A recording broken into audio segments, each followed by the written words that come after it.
चिंटू और जादुई जौता। चिंटू हमेशा होमवर्क से भागता था। सफाई का नाम सुने तो बुखार आ जाता था। उम्मी बोलते, चिंटू काम कर लो, तो वो कहता, उम्मी मैं थक गया हूं, जरा बैठने दें। एक दिन मोहल्ले के कुबाड़ खाने में उसे एक पुराना जौता मिला। जूते पर चमकदार सुनहरी स्टिकर चिपका था, पहनो और कोई भी काम खुद ब खुद हो जाएगा। पहला तजुर्बा, होमवर्क। चिंटू ने जौता पहना और कहा, मेरा होमवर्क खुद ही मुकम्मल हो जाए। अगले लम्हे जूता चला, पीन पकड़ा और बोर्ड पर लिखना शुरू कर दिया। चिंटू खुशी से नाचने लगा, वाह, अब मैं फर्स्ट आऊंगा। मगर जब अगले दिन टीचर ने कॉपी देखी, इस पर लिखा था, 2 पल्स 2 खाची जूता, water boils at 100 shoes. Teacher गुस्से से बोले, चिंटू क्या तुमने होमवर्क जूते से करवाया है? चिंटू बोला, जी सर, वो जूता थोड़ा बदतमीज है। दूसरा तजुर्बा, सफाई। चिंटू ने जूते को पहना और बोला, मेरे कमरे की सफाई हो जाए। जूता नाचने लगा, झाड़ू चलने लगी, सब कुछ चमकने लगा। लेकिन अबू का मोबाइल भी वॉशिंग मशीन में जा चुका था। उम्मी का दुपट्टा पंखे पर झूल रहा था और चिंटू का होमवर्क कुचरे में पड़ा था। उम्मी चलाएं, चिंटू ये जूता नहीं, जलजला है। तीसरा तजुर्बा, दादू को खाना खिलाना।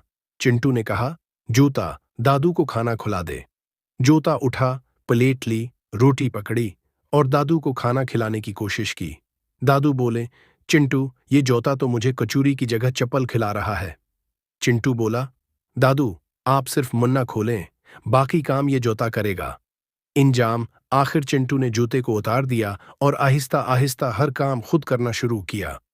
उसने सीखा, शॉर्टकट लेने से काम जल्दी होता है, लेकिन दुरुस्त नहीं। चिंटू का वजन कम करने का प्लान, जो उल्टा बढ़ गया।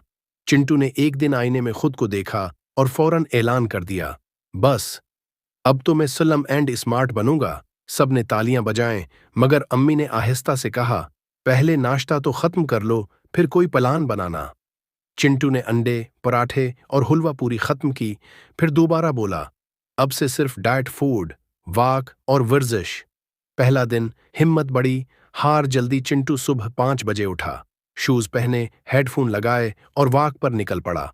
1 घंटे बाद वापस आया, सांस फूला हुआ, चेहरा पसीने से शराबूर, और बोला, बस आज के लिए काफी है, मैं तो आधा किलो घल गया हूं। उम्मी ने पूछा, कितना चला? चिंटू, 2 मिनट वॉक, बाकी उठने बैठने में वक्त गया। दूसरा दिन योगा का यूटर्न। चिंटू ने योगा वीडियो खोली, पहला पूज किया तो टांग खुच गई, दूसरा पूज किया तो मोबाइल गिर गया। चिंटू बोला, योगा तो शायद नंजा ट्रेनिंग है, मैं चिंटू हूं, हिंटर नहीं। तीसरा दिन पिज्जा का हमला। चिंटू ने खुद को कंट्रोल किया, सेब खाया, पानी पिया और फख्र से बोला, मुझे अब बर्गर, पिज्जा सब बेकार लगते हैं। इतने में दोस्त आया, हाथ में पिज्जा। चिंटू की नजर पड़ी, नाक में खुशबू, दिल में तूफान, और मन्ना से सिर्फ एक जमला निकला, डाइट तो कल से शुरू होगी, अभी बस एक स्लाइस। 2 घंटे बाद चिंटू पूरा पिज्जा खा चुका था और कह रहा था, ये मेरा चीट डे नहीं था, ये तो मोटिवेशन डे था। नतीजा, 1 हफ्ते बाद चिंटू ने फिर वजन चेक किया। अम्मी, मैंने 2 किलो वजन कम किया है, बस थोड़ा सा, तराजू खराब लग रहा है। अम्मी बोले, बेटा तराजू तो ठीक है, बस पिज्जा और बहाने दोनों वजनदार हैं। चिंटू मुस्कुराकर बोला, अम्मी मैं फट तो नहीं हुआ, पर खुश जरूर हूं। चिंटू का इंटरव्यू और भूलने की बीमारी। चिंटू को एक कंपनी से इंटरव्यू कॉल आई।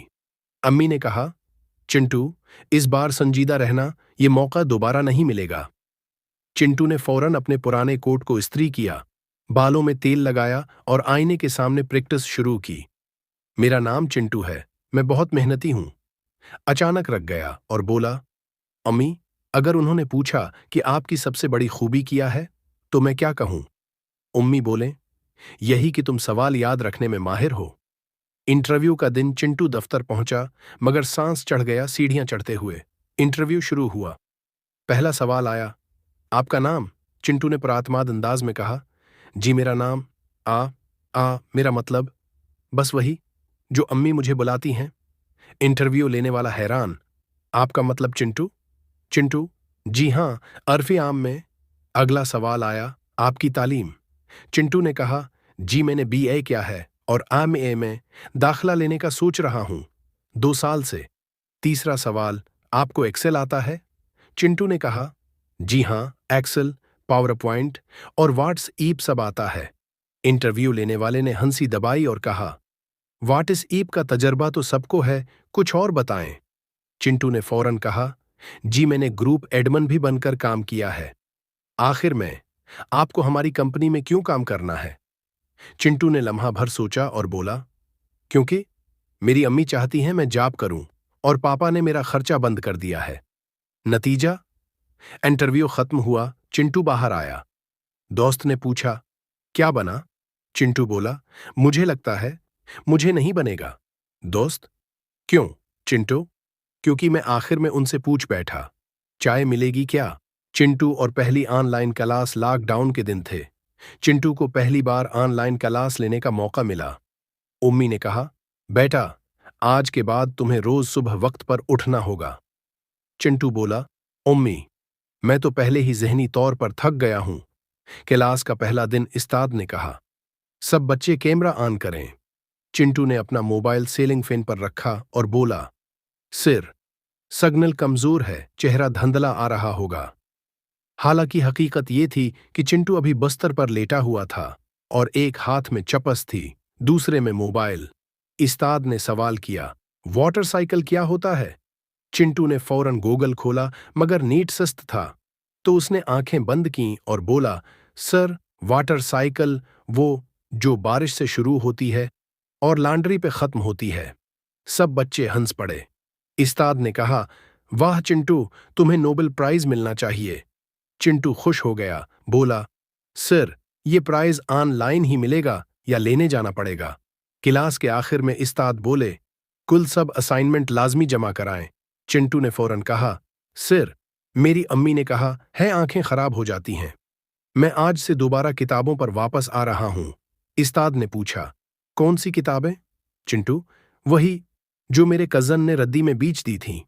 क्लास के बाद अम्मी ने पूछा, क्या सीखा आज? चिंटू ने कहा, अम्मी, आज एहसास एहसास हुआ कि कैमरा ऑन रखना सबसे बड़ी कुर्बानी है। अम्मी बोले, बस तुम्हारी यही कुर्बानी तुम्हें नौकरी से दूर रखेगी। बाबाजी और ATM का राज। एक दिन बाबाजी शहर आए। गांव के सीधे सादे बाबाजी ने पहली बार ATM देखा। मशीन के आगे एक लंबी लाइन, सब लोग कार्ड लगा रहे और नोट निकल रहे थे। बाबाजी हैरान, सुबहान अल्लाह, ये कैसा कनवा है जो नोट उगलता है। बाबाजी भी लाइन में लग गए। पहली कोशिश, जब उनकी बारी आई, उन्होंने जेब से अपना शिनाख्ती कार्ड निकाला और ATM में घुसा दिया। मशीन, कार्ड रीड नहीं हो रहा। बाबाजी, हाँ जी, पहचान तो सभी से नहीं होती। दूसरी कोशिश, बाबाजी ने जेब से मोबाइल निकाला जो सिर्फ स्नेक खेलने के लिए था और मशीन के आगे किया जैसे QR दिखा रहे हूं। पीछे वाले लड़के बोले, बाबाजी, ये ATM है, टिकटॉक नहीं। तीसरी कोशिश, बाबाजी ने 100 रुपए का नोट मशीन में डालने की कोशिश की और बोले, ले रख, अब दे दो 1000। मशीन खामोश। बाबाजी गुस्से में बोले, हरामी मशीन, गन्ना तो लिया है, रस क्यों नहीं दे रही? आखिरकार एक बच्चा आया और बोला, बाबाजी, ये बैनक का काम है, आपका काम सिर्फ दूध बेचना है। बाबाजी हंस के बोले, पित्तर, तुम पढ़ लिख गए पर मैं आज भी खुश हूं। कम इज कम मशीन ने मेरा नोट तो खाया। इकराम और जादुई जूता। इकराम मोहल्ले का सबसे सुस्त लड़का था। काम से भागता, स्कूल में सूता और घर में सिर्फ एक काम करता, नींद पूरी। एक दिन गली के कोने पर पुराना जूता पड़ा था। इकराम ने सोचा, फरी का माल है, पहन लेते हैं। पहनने की देर थी, जूते से आवाज आई, चल भाग, काम पे लग। इकराम डर गया। ऐ जूते, तुम बोलते क्यों हो? जूता, मैं जादुई हूं, जो सुस्ती करेगा उसकी पटाई करूंगा। पहला हमला। इकराम ने जैसे ही सूफे पर बैठा, जूता खुद ब खुद उछला और टका के एक ठक। इकराम, अम्मी, ये जूता पागल हो गया। उम्मी, नहीं, शायद अब राह रास्त पर आ जाए। स्कूल में इकराम ने टीचर को कहा, सर, मैं होमवर्क भूल गया। जूता, झूठ बोलता है, ले। सब बच्चे हंस हंस के लूटपूट। इकराम बोला, सर, अब तो मैं हर हफ्ते का होमवर्क एक दिन पहले कर लिया करूंगा। आखिरी बार। इकराम ने एक दिन जूता उतार कर फेंक दिया और बोला, मैं नहीं पहनता, मुझे मेरी सुस्ती प्यारी है। लेकिन जोता उड़कर वापस आया और बोला, तो फिर मैं तेरी नींद उड़ा दूंगा। और तब से इकराम सुबह 6 बजे जॉगिंग करता है, स्कूल टॉपर बन गया है और सब कहते हैं, वो देखो, जोते वाला चमत्कारी लड़का। आखिर में जोते की आवाज आती है, सुस्ती करोगे तो याद आऊंगा, मैं हूं जादुई जूता।